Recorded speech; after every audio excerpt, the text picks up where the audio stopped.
Alright, let's play a quick game. Picture the map of China in your head. Now, imagine a line running roughly from the northeast near the Russian border, all the way down to the southwest, almost touching Vietnam. This isn't a random line, this is what's called the He-He-Teng-Chong line. And here's the wild part, about 94% of China's population lives to the east of it. Why is that? Why is nearly all of China packed into one side of the country, while the other is almost empty? Let's dig into the story behind this invisible but powerful line. First, let's break down what's actually on either side.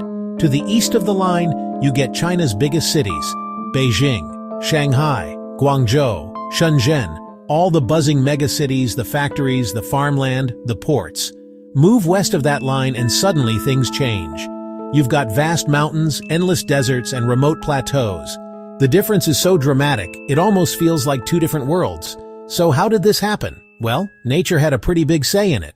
The east of China is blessed with fertile plains, big rivers like the Yangtze and the Yellow River, and a climate that's just perfect for growing rice, wheat, and just about anything else you can farm. If you wanted to start a civilization thousands of years ago, this is exactly where you'd do it. The west, on the other hand, is tough. We're talking about the Gobi Desert, the Tibetan Plateau, and some of the highest mountains in the world. Not exactly prime real estate for building massive cities or farming. The land here is harsh, water is scarce, and it's freezing cold or scorching hot, depending on where you are.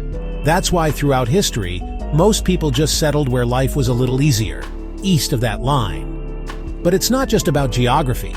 Over centuries, dynasties rose and fell, but pretty much all of them set up shop in the east.